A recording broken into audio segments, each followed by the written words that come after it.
mahigit 6,000 OFWs ang concert ni nakapamilya star Aiza Seguera at rapper Glock 9 sa Qatar. May balitang Middle East si Delphine Montenegro.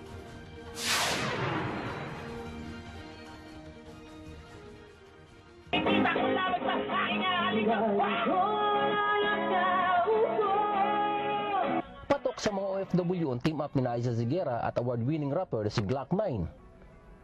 Magkakaibigan man. Ganda! The best!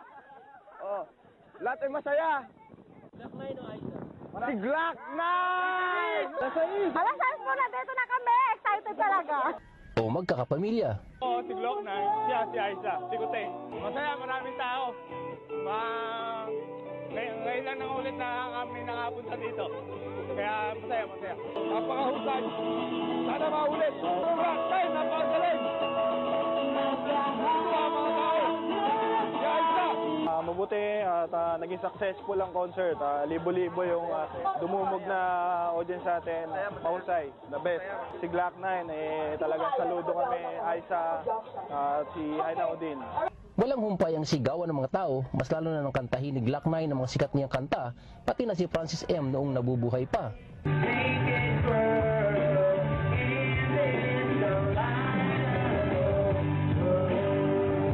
Pati ibang lahi, bilib sa boses ni Aiza.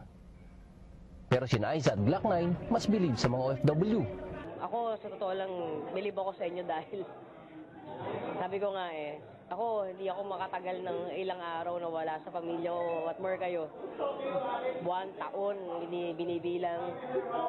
Yung pa lang, sobrang laking sakripisyo na Saludo ako sa inyo dahil much more than anything, iniisip ninyo yung makakabuti para sa mga mahal nyo sa buhay. I'm very vocal na sobra ang respeto ko sa mga kababayan nating OFW na kailangang mga ibang bansa para lang sa welfare ng kanilang mga kanilang pamilya. So, para makapagbigay kami ng kahit kaunting kaligayahan sa kanila, sa kahit sa maiksing panahon lang malaking bagay na sa amin, and we're very thankful na nagkaroon kami ng ganitong opportunity. Tuwang-tuwa naman ang organizer na nakapagpasaya ng mga kababayan. Seems like it's maybe one of the biggest or the biggest Filipino event ever here in Qatar.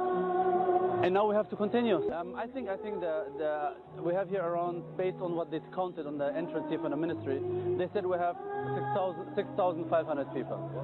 Yeah, I mean, I'm very surprised and happy at the same time, because the feedback was from the beginning strong, but the last few days, when the artists arrived here and we went around to the schools and to the embassy, people could see the artists and meet the artists, and that make an impact to bring this big crowd here to this venue. I'm really happy. Thank you.